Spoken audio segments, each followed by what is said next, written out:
છોટાઉદેપુર જિલ્લાના બોડેલીને પૂરના પ્રકોપથી બચાવવા માટે તંત્રે 2 વર્ષથી કોઈ જ કામગીરી નથી કરી। દર વર્ષે માત્ર 5 ઇંચ વરસાદમાં બોડેલી અને આસપાસના ચાર જેટલી ગ્રામ પંચાયતના વિસ્તાર ડૂબી જાય છે, પરંતુ ચોમાસું નજીક હોવા છતાં વહીવટી તંત્ર હજુ પણ એકદમ નિષ્ક્રિય છે।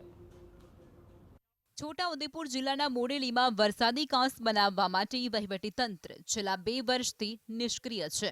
બોડેલી, ચાચક, ઢોકલિયા અને અલી ખેરવા આ 4 ગ્રામ પંચાયતો વચ્ચે પસાર થતા હરખલી કોતરમાં પાણીનો નિકાલ ન થતા ચારેય ગ્રામ પંચાયતોના વિસ્તારોમાં 10-10 ફૂટ સુધી પાણી ભરાય છે। 2 વર્ષથી બોડેલી ડૂબી રહ્યું છે, તો બીજી તરફ સરકારના વાયદા ખોટા સાબિત થયા છે। 2 વર્ષ પહેલા મુખ્યમંત્રીએ મુલાકાત લીધી, પણ હજુ સુધી કામ શરૂ નથી થયું। આ જ ઊભા થઈ રહે પણ કે સારું ચલો હું આ બધું પાણી આવે છે, બધું દુનિયાભરનું થાય છે, તો હું બધું વ્યવસ્થિત કરી નાખીશ। તો ગયા તો ફેરવાના ડોકાયા જ નહીં। ક્યાં પરિસ્થિતિ કેવી છે કોતરની? અરે આ તો અત્યારે પાણી નહીં, તમે આવો ને ચોમાસું આખું આ પતરું દેખાય છે ને, આ શટર એટલે પાણી આવે છે। એટલે મુખ્યમંત્રી બી ઠકી ગયા તો એવું જ થયું ને, તાને શું થયું? તાને કંઈ કર્યું નહીં ને બંધ કરીને ગતા રહ્યા, ખાલી ભાષણ આપીને કે આવું કરીશું। જે રીતના ઢોકલિયા છે, કુંભારવાડા છે, રજાનગર છે, આ બધા વિસ્તારમાં પાણી ડૂબી જાય છે। ઘણા ઘરોને ડૂબી જાય છે। નુકસાન બી અથતો થાય છે, જેનું કોઈ સુમાર નથી। લાખો કરોડો રૂપિયાનું નુકસાન થાય છે, પણ સરકારને કોઈ આંખ ઉઘડતી નથી। આ કેટલા વર્ષથી આ સમસ્યા થાય છે? આ 3 વર્ષથી કન્ટિન્યુઅસ આ સમસ્યા છે, જેથી થોડોક વરસાદ પડે તો બી ઘરોની અંદરથી પાણી નીકળી જાય નથી, ઘરને સામાન કાઢવાની બી પરિસ્થિતિ નીકળ નહીં રહેતી।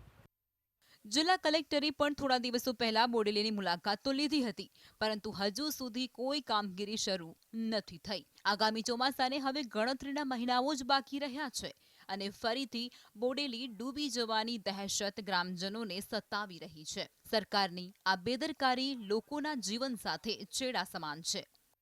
વિકાસની વાતની અંદર તો ઝીરો જ વિકાસ છે। ગટર લાઈન પેલા ચોમાસાના પાણીની જ ગટર લાઈન હતી, પણ એની જગ્યા પર આ ગટર લાઈન બની ગઈ હોય, એટલે એનાથી પાણી ઓવરફ્લો થઈ ઓવરફ્લો તો થાય જ છે। એવું આયોજન થાય કે પાણીનો નિકાલ વ્યવસ્થિત રીતે થાય, કોઈને સમસ્યા ના થાય। એ જ અમારી સમસ્યા છે કે ભાઈ આ પાણીનો જે નિકાલ થઈ રહ્યો, આપ જોઈ રહ્યા છો કે પાણી હમણાં તો નથી, પણ ચોમાસું આવશે તો આના કરતાં 4 ગણું પાણી આવશે। એ પાણીના નિકાલનું જે સમસ્યા છે તે વ્યવસ્થિત થાય, પાણી સારી રીતે જાય। બોડેલી જિલ્લાનું મોટું વેપારી મથક અને ટેક્સદાતા છે, છતાં પણ સરકાર સુવિધાઓમાં નિષ્ફળ રહી। વડોદરાને બચાવવા માટે વિશ્વામિત્રી નદીને પહોળી કરવા કરોડો રૂપિયાનું પેકેજ આપવામાં આવ્યું, પરંતુ બોડેલીની સમસ્યાની સરકાર અવગણી રહી છે।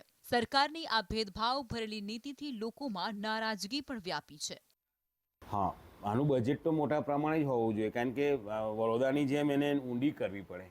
જે બરોડામાં જે ચાલે છે એ પ્રમાણે ઊંડી કરવી જોઈએ। શહેરીકરણ પ્રમાણે જે છે અત્યારે દબાણની તો કોઈ એવી એ નથી, પણ એનું જે માપ છે એને પહોળો કરી અને સારું વ્યવસ્થિત કરે તો પાણીની સમસ્યા ઉકેલ થઈ જાય એમાં। હા, જે હરખલી કોતરની આજુબાજુ જે વિસ્તાર છે એમાં પાણી અટકવાનું મુખ્ય કારણ એ છે કે પૂરાઈ જાય કાંસ। દર વર્ષે ખરી એની સાફ સફાઈ આપણે કરીએ તો આજુબાજુ રજાનગર છે, દીવાન ફર્યું છે, પણ રેલવેની જે આજુબાજુ વિસ્તાર છે એને અસર થાય છે। ગ્રામજનો આશા રાખીને બેઠા છે કે સરકાર કોતર પહોળો કરવા માટે ગ્રાન્ટ આપશે, પરંતુ તંત્રની ઉદાસીનતા નિરાશાજનક છે। સરકારના આ વલણથી લોકોની મુશ્કેલીઓ વધી રહી છે। સંખેડા વિધાનસભાના ધારાસભ્ય અને સાંસદે સરકાર સમક્ષ રજૂઆત કરવી જોઈએ। કોતર પરના દબાણો દૂર કરી તેને ઊંડું કરવું જરૂરી બન્યું છે। સરકારની નિષ્ક્રિયતા બોડેલીને ફરી ડૂબાવે તો નવાય નહીં।